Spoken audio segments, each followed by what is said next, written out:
Double feston, anneau fendu.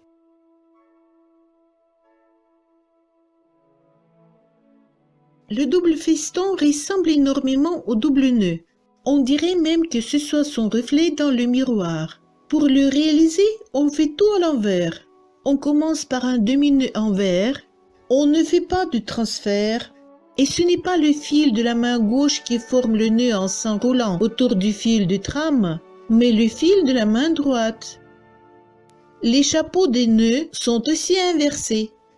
Si on serre un arceau réalisé en double feston, la courbe sera orientée vers le bas.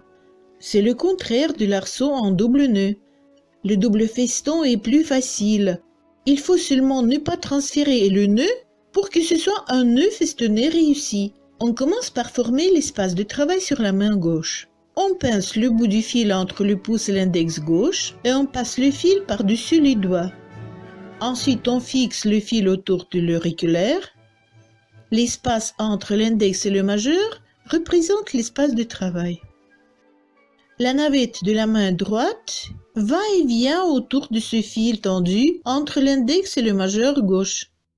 Si pour un double nœud, on commence par le demi-nœud en droit et on passe la navette par-dessous le fil et on la ramène par-dessus, alors pour réaliser un double feston, il faut faire le contraire. On passe d'abord la navette par-dessus le fil et on retire par-dessous. Le fil de la navette droite est noué autour du fil tendu entre les doigts de la main gauche. On ne tire pas sur la navette droite et on n'affaiblit surtout pas la tension du fil de la main gauche. Le majeur gauche est toujours bien relevé. Pour que le fil ne se transfère pas, il faut garder le fil de l'anneau bien tendu. Et on glisse le nœud formé par le fil de la navette droite pour le rapprocher au maximum du nœud précédent. C'est la première moitié du double feston. Pour le deuxième demi-nœud, on relève le fil en pivotant la main droite et on passe la navette par-dessous le fil de la main gauche et on revient en passant sur le même fil. On garde toujours le fil de la main gauche bien tendu. Toujours sans transférer, on glisse le nœud formé vers le nœud précédent. Voilà, le premier double feston complet est prêt. Encore. Par-dessus le fil, sans transfert, glisser en serrant le nœud, rapproché du précédent. Par-dessous le fil, glisser en serrant le nœud et on le rapproche du précédent. Le deuxième double feston. On en fait encore quelques-uns.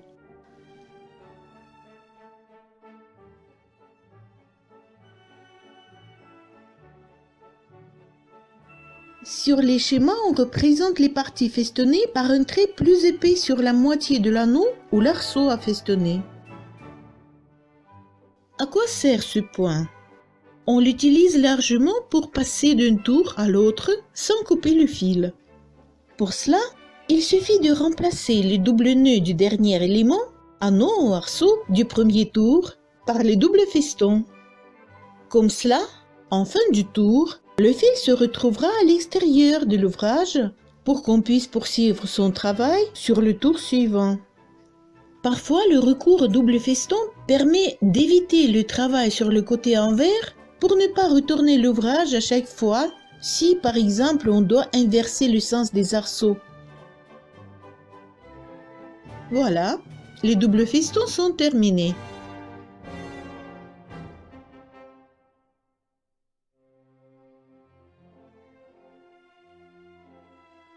Les chapeaux sont dirigés vers le bas et les jambes vers le haut. Maintenant, on tire sur le fil de trame pour serrer les nœuds et former un arceau.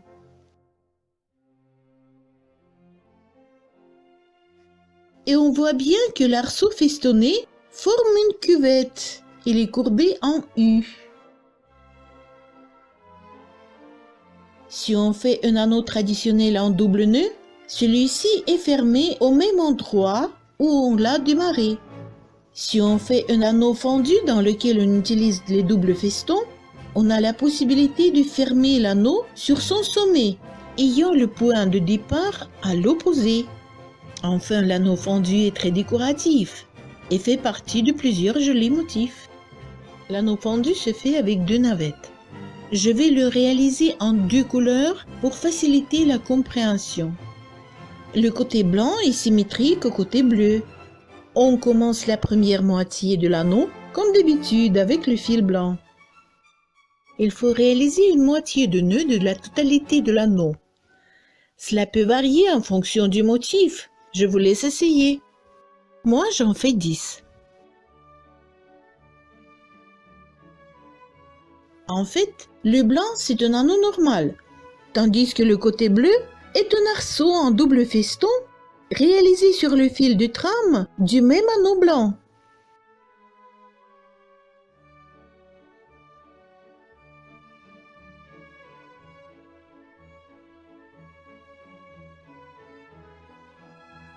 La moitié en double nœud est terminée.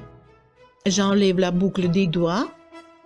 Pour que l'anneau puisse être fermé, le fil blanc du support doit coulisser à l'intérieur de ces nœuds.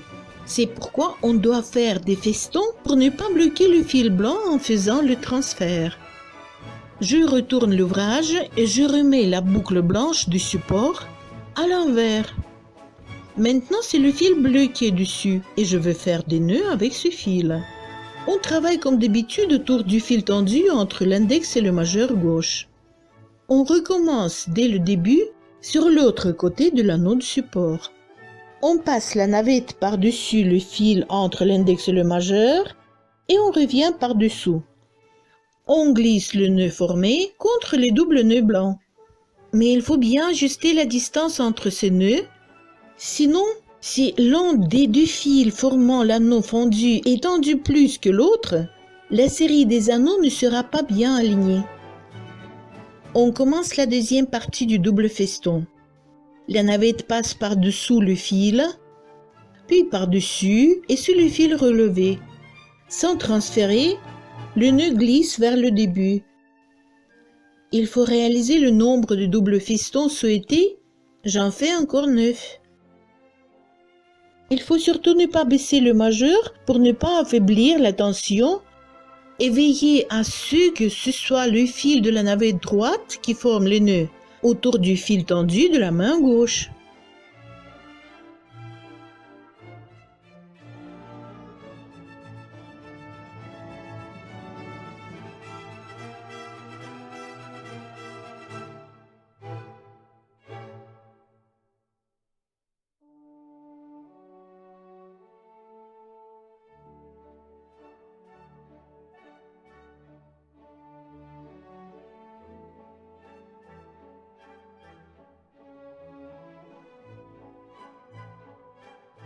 On a réalisé 10 doubles festons bleus. Maintenant, on voit bien que les 2 moitiés de l'anneau sont prêtes. Elles sont symétriques et se situent sur les 2 côtés opposés du même fil d'anneau blanc.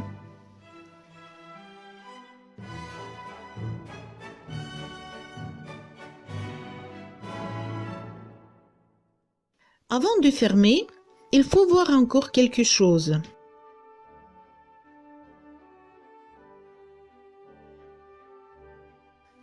Le fil blanc sort du bas des doubles nœuds réalisés et le fil bleu du haut du dernier double feston. Je crois qu'il va mieux mettre les 2 fils du même côté, soit passer le fil bleu du bas en haut pour qu'il soit comme celui blanc, soit le fil blanc passer à travers l'anneau de haut en bas. Comme cela, notre anneau sera impeccable. On maintient bien les doubles nœuds et les doubles festons réalisés pour qu'ils ne vrillent pas. Maintenant, on peut tirer sur le fil blanc pour fermer l'anneau, parce que c'est le fil blanc qui est le fil du support de cet anneau. Les 2 navettes se trouvent ainsi à l'opposé du début de l'anneau.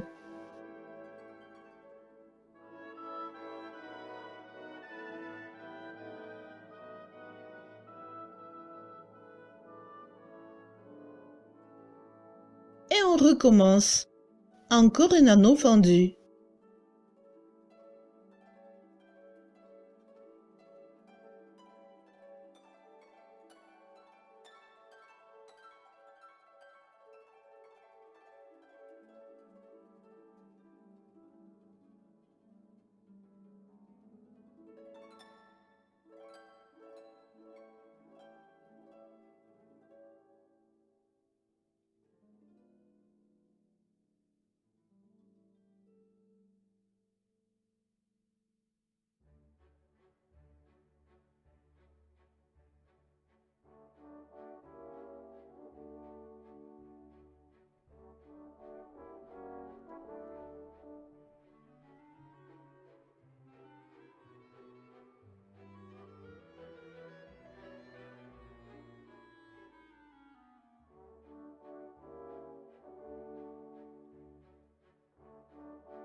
Voilà. Nos anneaux fondus sont absolument symétriques. Les deux fils se sont retrouvés sur le côté opposé au début de cet anneau et la fin d'un anneau devient le sommet de l'anneau suivant. On peut ainsi réaliser une série d'anneaux alignés sans arrêter le travail. À vous de jouer!